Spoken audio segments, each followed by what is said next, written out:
언제 끝날지 모르는 코로나19 바이러스로 인해서 전 세계 사람들이 큰 고통과 어려움을 겪고 있습니다. 최근에 미국 트럼프 대통령이 코로나에 걸렸다는 뉴스를 접했습니다. 세계 최강대국의 수장이 코로나에 걸렸다는 것은 조금만 방심하면 그 누구도 코로나에서 예외일 수 없다는 것을 우리에게 알려주고 있습니다. 코로나로 인한 피해는 기하급수적으로 늘어나고 있습니다. 정부가 아무리 추경 예산을 통해서 돈을 쏟아붓는다고 해도 국민들의 경제적인 어려움은 회복되지 않습니다. 이 문제는 코로나19 바이러스가 해결이 되고 다시 사람들이 일상으로 돌아와야만이 해결될 수가 있습니다. 그럼 코로나로 인한 위기의 끝은 어디일까요? 우리가 주일 찬양 예배를 못 드리니까 찬양 예배 시간에 요엘서를 통해서 성경 나눔을 합니다. 줌 프로그램을 통해서 영상으로 성경 나눔을 하는데요. 아직 참여하는 분이 적습니다. 더 많은 성도님들이 주일 오후 예배, 찬양 예배를 대신하는 성경 나눔에 들어오셔야 합니다. 성경 나눔은 성경을 읽고 배우는 것이 중심이 아니고 성경을 우리의 삶에 적용해서 서로 이야기를 나누는 것이 중심입니다. 서로 하나님의 말씀을 삶에 적용하고 서로를 알아가고 서로를 위해서 기도할 수 있는 관계로까지 나아가는 것이 필요합니다. 요엘서를 통해서 우리가 성경 나눔을 하는 이유는 요엘 선지자의 때에도 큰 재앙이 있었기 때문입니다. 지금 우리에게는 코로나19 바이러스가 재앙이지만 요엘 선지자의 때에는 메뚜기 떼가 재앙이었습니다. 메뚜기 떼가 휩쓸고 지나가면서 곡식과 감람나무, 무화과나무, 포도나무가 초토화되었습니다.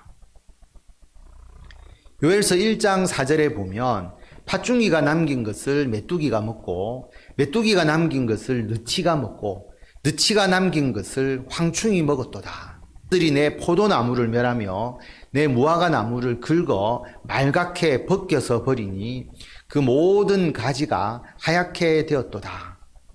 팥중이, 메뚜기, 느치, 황충 모두 메뚜기 떼 종류를 말합니다. 메뚜기 떼가 연이어 쳐들어와서 곡식과 나무를 초토화 버렸습니다. 초토화시켜 버렸습니다. 먹을 것이 없어지죠. 재앙 중에 재앙입니다. 여러분은 메뚜기 떼, 메뚜기 떼 그 정도야. 그게 무슨 재앙이냐? 그렇게 생각하시죠. 제가 신문을 검색해 보니까 메뚜기 떼 재앙이 전 세계적으로 최근 더 심각해지고 있습니다. 인도에 27년 만에 최악의 메뚜기 떼 급습, 중국 윈난성에 수십 년 만에 최악인 메뚜기 떼 습격, 식량 안보 우려, 4억 마리 먹구름 메뚜기 떼, 브라질 곡창지대 습격, 아프리카 사막 메뚜기 떼, 소말리아, 에티오피아, 축구장 10만 개 면적 농경지 파괴, 하루에 3만 5천 명이 먹을 작물을 메뚜기 떼가 먹어치운다고 합니다. 기후변화로 인해서 메뚜기 떼가 서식하고 이동할 수 있는 조건이 더 강화되면서 메뚜기 떼 재앙이 전 세계적으로 매우 심각해지고 있습니다. 이 모든 나라가 코로나로 위기를 겪고 있습니다. 그런데 메뚜기 떼 재앙까지 더해지니까 식량 문제, 경제 문제가 더 심각한 상황입니다.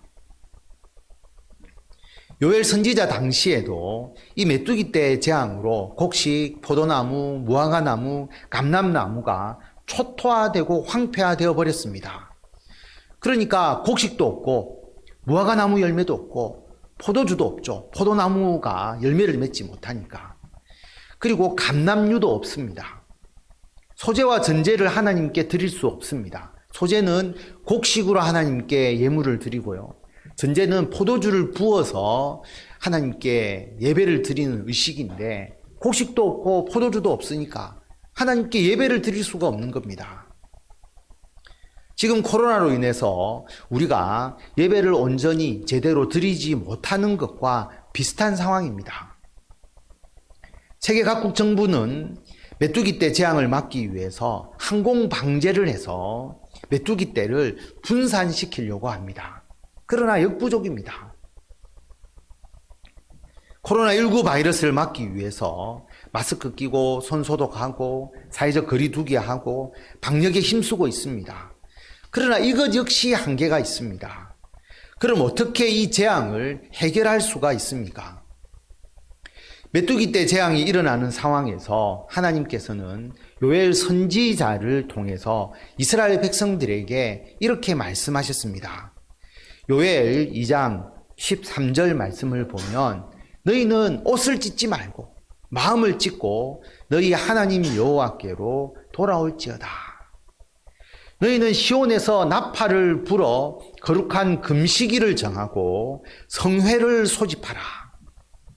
이 말씀을 요약하면 세 가지: 회개하라, 금식하라, 그리고 성회로 모이라.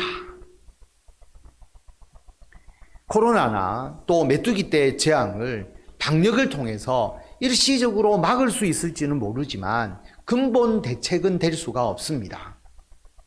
근본적인 것은 우리가 하나님께로 돌아가야 됩니다. 하나님의 말씀대로 행해야 합니다.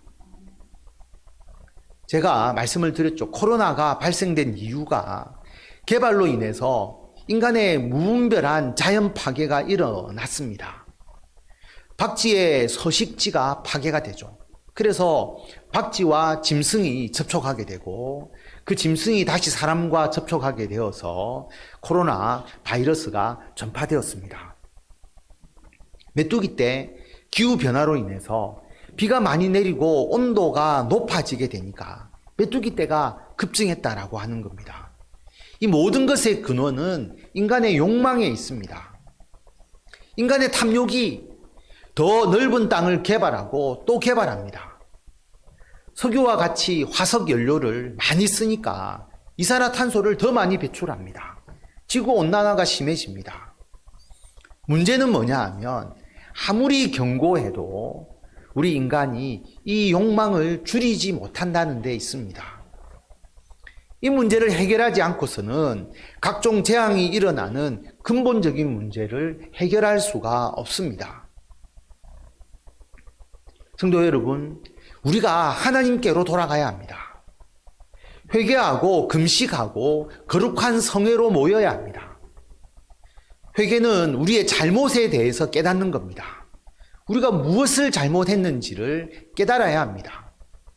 우리의 욕심, 탐욕, 인간의 교만 철저히 회개해야 합니다. 그리고 금식해야 합니다. 금식은 먹는 것을 절제하는 것이죠. 그런데 먹는 것을 절제하라는 의미가 아니라 우리의 욕구를 절제해야 합니다. 먹고 입고 쓰고 우리의 삶이 지금보다 훨씬 더 절제되어야 합니다. 거룩한 성회를 소집해야 합니다. 향락적인 모임이 줄어들고 하나님을 예배하는 거룩한 모임이 더 활성화되어야 합니다. 그래야 이 모든 문제를 해결할 수가 있습니다. 하루아침에 기후변화나 난개발의 문제가 해결되지는 않겠지만 이렇게 해야만이 이 문제가 해결되는 방향으로 문제가 변화될 수가 있습니다. 회개하고 금식하고 거룩한 성회를 소집하는 삶을 행하게 되면 재앙 이후에 하나님께서 우리에게 은총을 주십니다. 우리가 겪은 재앙에 대해서 갚아주십니다. 요엘서 2장 25절에 보면 내가 전에 너희에게 보낸 큰 군대 곧 메뚜기와 느치와 황충과 팥중이가 먹은 횟수대로 너희에게 갚아주리니 너희는 먹되 풍족히 먹고 너희에게 놀라운 일을 행하신 너희 하나님 여호와의 이름을 찬송할 것이라. 내 백성이 영원히 수치를 당하지 아니하리라. 하나님께서 이스라엘 백성들에게 메뚜기 떼로 피해 본 것 다 갚아주시겠다고 하셨습니다. 메뚜기 떼 재앙으로 식량이 없어져서 먹지 못했는데 풍족히 먹게 해주시겠다고 약속하셨습니다.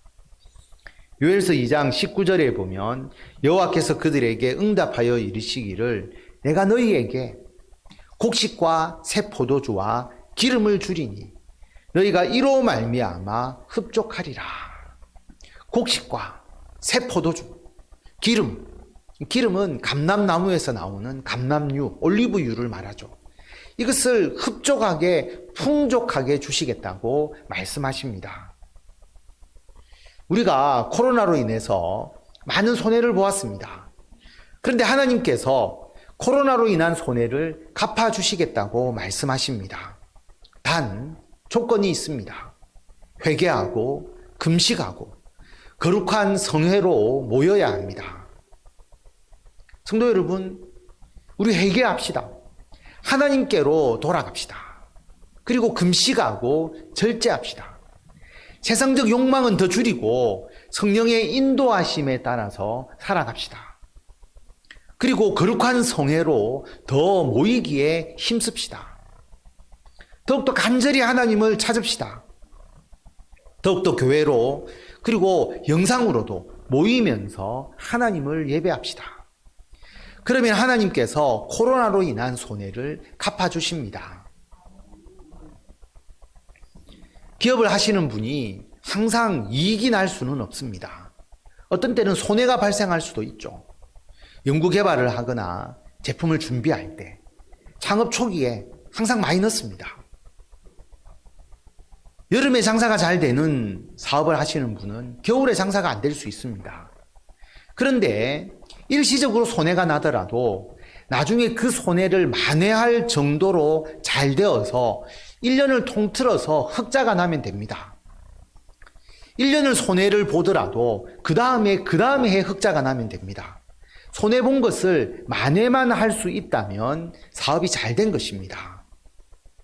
코로나로 인해서 요즘 전 세계 교회가 어려움을 겪고 특히 한국 교회가 어려움을 겪고 코로나 때문에 여러분의 사업이 힘들다고 해도 하나님께서 그 손해를 갚아주시겠다고 말씀하십니다. 그 말씀을 믿고 이 어려운 시기를 견디어내어야 합니다. 그리고 하나님께서 손해를 갚아주시는 은총을 받아 누리셔야 합니다. 그런데 하나님께서 어떻게 갚아주십니까? 하늘에서 곡식과 새 포도주와 감람유, 올리브유를 떨어뜨려 주십니까? 아닙니다. 요엘서 2장 23절 말씀을 보면 그가 여호와 하나님이 너희를 위하여 비를 내리시되 이른 비를 너희에게 적당하게 주시리니 이른 비와 늦은 비가 예전과 같을 것이라. 마당에는 밀이 가득하고 독에는 새 포도주와 기름이 넘치리로다. 하나님께서 비를 주시겠다고 말씀하십니다. 이른 비와 늦은 비. 이른 비는 곡식을 파종할 때 말라버린 땅이 부드럽게 되도록 내리는 비를 말하는 것이고요. 늦은 비는 추수할 때 열매가 말라버리지 않도록 그렇게 열매가 잘 익어서 그 생명이 유지될 수 있도록 내리는 비. 적당하게 이른 비와 늦은 비를 주십니다. 결국은 농사를 지으면은 농사 지을 때 더 풍성하게 열매 맺도록 해주시겠다는 하나님의 약속입니다. 그러므로 여러분, 메뚜기 떼 재앙으로 농사 다 망쳤다. 농사를 포기하는 것이 아니라 메뚜기 떼가 갉아 먹어버린 곡식 잔해물 다 걷어내고 메뚜기 떼가 갉아 먹어서 죽어버린 포도나무, 무화과나무, 감람나무 걷어내고 잘라내고 다시 심고 다시 가꾸어야 합니다. 농사를 다시 시작해야 합니다. 농사를 다시 시작할 수 있도록 하나님께서 이른 비를 주십니다. 그러니까 메뚜기 떼로 입은 손해를 보상하고도 남을 정도로 더 풍성한 결실을 맺도록 해주셨습니다. 우리들도 마찬가지입니다. 코로나로 인해서 여러분의 사업에 대해 그리고 한국 교회에 대해서 피해와 손해가 있다고 낭망하지 마시고 하나님께서 모든 손해를 갚아주시는 것을 믿고 하나님의 이른 비와 늦은 비를 기대하면서 지금부터 새롭게 교회에서, 직장에서 하나님의 나라의 사업을 위해서 우리들의 일을 다시 시작해야 합니다. 여러분, 하나님의 일을 위해서 꿈을 품는 것 중요합니다. 우리 청년들 비전을 품고 자신의 미래를 설계하는 것 중요합니다. 그런데 여러분, 해보면 일사천리로 일이 진행되지 않습니다. 아무런 어려움이 없이 모든 일이 착착 그렇게 해결되지 않습니다. 메뚜기 떼와 같은 의도되지 않았던 재난이 일어날 수 있습니다. 아무도 막을 수도 없고 해결할 수 없는 큰 재난입니다. 지금 우리도 아무도 예상하지 못했던 전 세계적으로 확산되는 코로나 바이러스와 같은 위기 상황을 겪고 있습니다. 우리가 비전을 품고 하나님의 사명을 감당하려고 할 때에 찾아오는 어려움과 난간을 이기고 견뎌내어야 합니다. 하나님께서 갚아주심을 믿고 오히려 더 준비하고 더 노력하고 더 하나님의 사명에 집중해야 합니다. 많은 사람들이 코로나로 인해서 그리고 코로나 이후에 한국 교회가 어려울 거다, 교회가 정체되거나 쇠퇴될 것이라고 생각합니다. 그러나 그것은 인간적인 생각입니다. 우리가 회개해서 하나님께로 더욱 돌아가면, 금식하면서 절제하면, 영적으로 우리가 더욱더 근신하면, 거룩한 성회를 통해서 모이기에 더욱더 힘쓰면 하나님께서 갚아주십니다. 우리가 아무것도 안 해도 갚아주신다는 것이 아닙니다. 교회가 준비해야 합니다. 여러분, 교회는 코로나가 끝나고 난 이후에 다시 성장해야 합니다. 새로운 생명이 우리 교회를 통해서 구원받아야 합니다.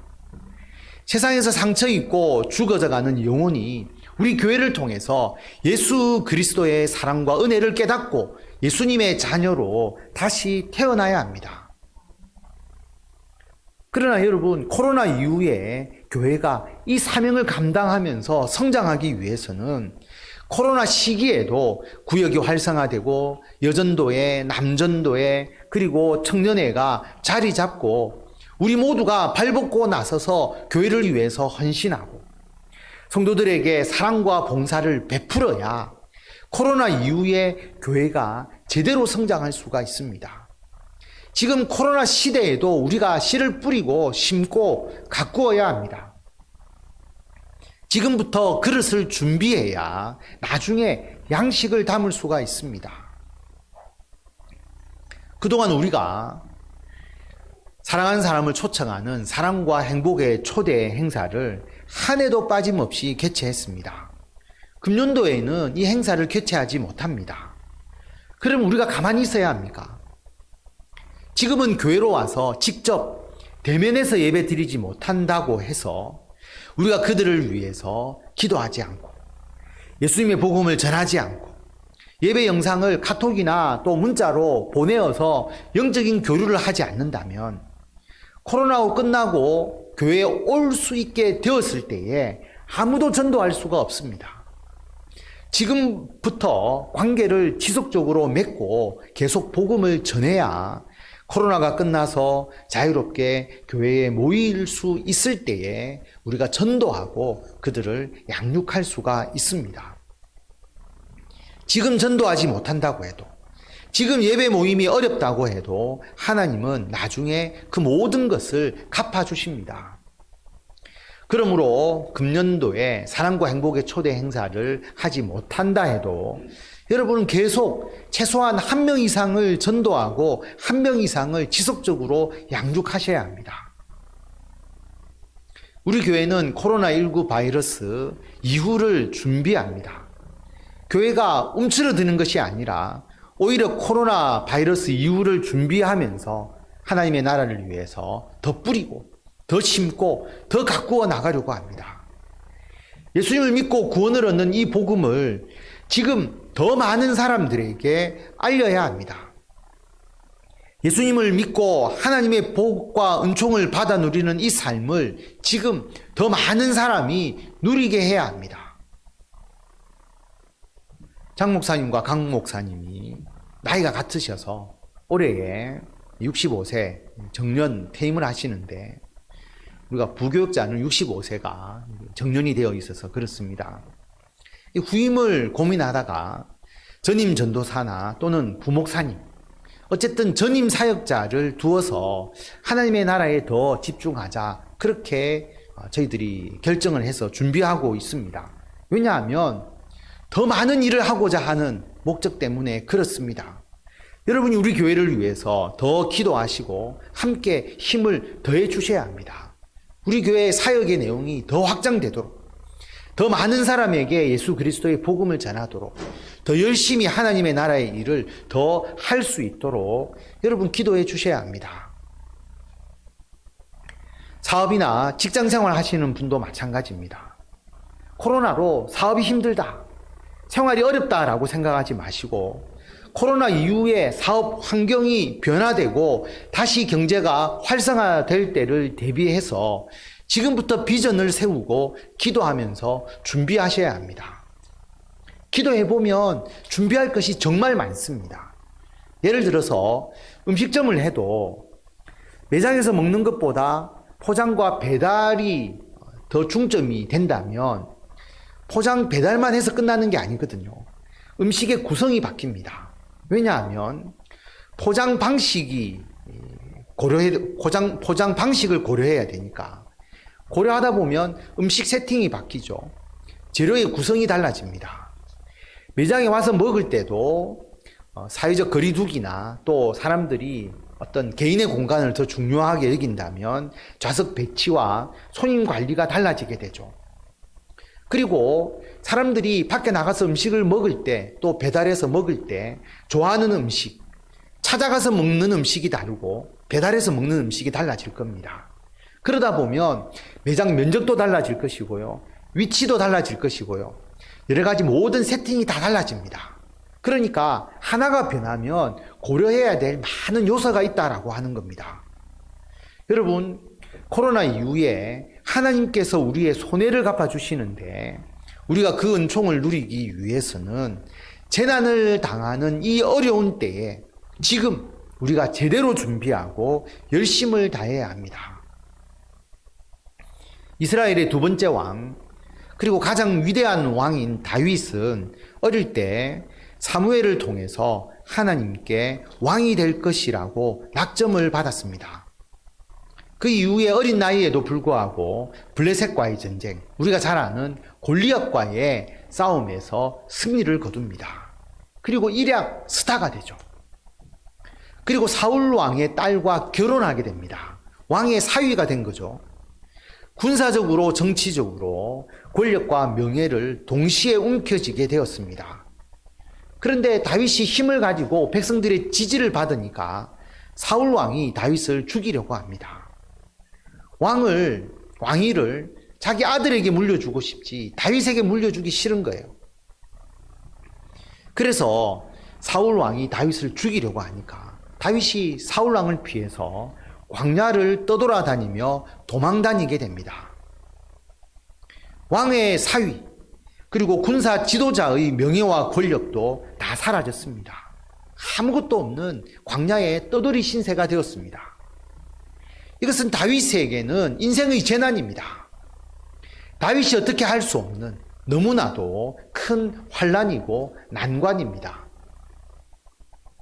그런 엄청난 인생의 재난의 시기에 다윗이 어떻게 했습니까? 오늘 말씀처럼 회개하고 하나님께로 돌아가고, 그리고 금식하고 영적인 절제, 그리고 거룩한 모임, 하나님을 예배하고 섬기는 모임을 가졌습니다. 하나씩 살펴보면요, 다윗은 재난의 시기에도 오직 하나님만을 찾았습니다. 하나님만을 의지했습니다.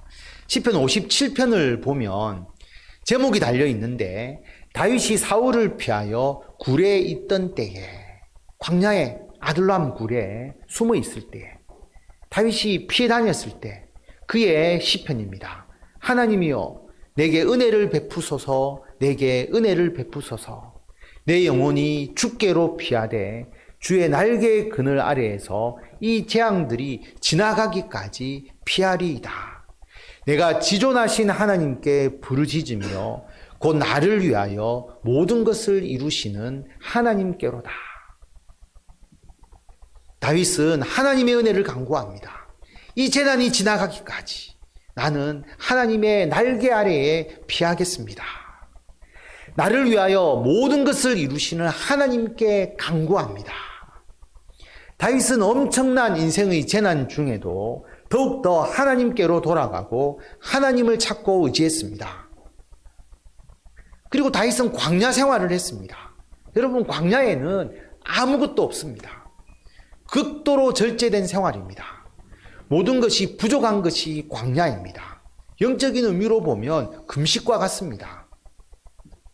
그런데 여러분, 다윗이 광야 생활을 시작하게 되자 그 소문이 나서 사람들이 모이기 시작합니다. 사무엘상 22장 1절에 보면 그러므로 다윗이 그곳을 떠나 아둘람 굴로 도망하매 그의 형제와 아버지의 온 집이 듣고 그리로 내려가서 그에게 이르렀고 환난당한 모든 자와 빚진 모든 자와 마음이 원통한 자가 다 그에게로 모였고 그는 그들의 우두머리가 되었는데 그와 함께한 자가 400명 가량이었더라. 사울의 그 압제로부터 핍박받고 고통받고 있던 백성들, 소외된 백성들이 다윗에게로 모여듭니다. 다윗은 그들의 지도자가 됩니다. 다윗은 광야 생활을 통해서 이들과 함께 생활했습니다. 거기서 향락을 즐기면서 놀았을까요? 하나님을 예배하고 하나님을 의지하고 하나님을 섬기는 거룩한 모임이었습니다. 뿐만 아니라 이들을 군사훈련을 시키고 뛰어난 부대로 양성했습니다. 이 400명이 나중에 600명이 되고 이들은 다윗이 왕이 된 후에 다윗과 끝까지 함께한 가장 충실한 지지자가 되었습니다. 사울왕이 다윗을 죽이려 해서 도피한 시기는 다윗에게는 인생의 엄청난 재난의 시기였습니다. 그런데 다윗은 광야 생활을 통해서 하나님을 더 찾고 영적으로 절제하면서 거룩한 모임을 지속했습니다. 그렇게 하니까 오히려 다윗은 이 광야 생활을 통해서 백성의 마음을 이해하고 같이 아파할 수 있는 지도자, 백성과 동고동락하면서 백성들을 신앙으로 이끄는 그러한 지도자로서 철저하게 훈련받을 수 있었습니다. 물론 그 과정은 아주 고통스럽고 힘들었을 것입니다. 그러나 다윗은 고통스러운 그 과정을 인내로 이겨내면서 하나님께서 이 모든 것을 갚아주실 것임을 믿고 하나님께서 자신을 왕으로 쓰실 그 순간을 기다리며 준비했습니다.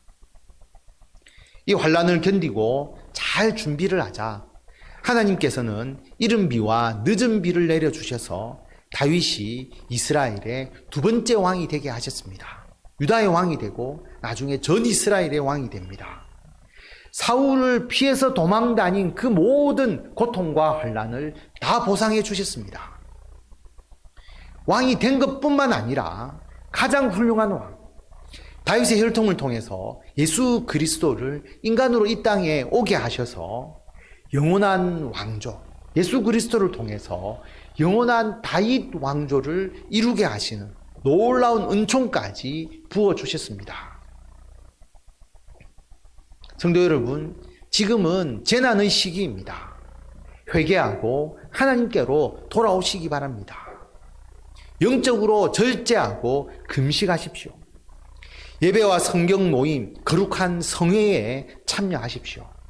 그러면 하나님께서 이 재난 가운데서도 이른 비와 늦은 비를 주셔서 우리가 수고하고 땀을 흘리는 모든 일에 풍성하고 흡족한 열매를 맺게 해 주십니다.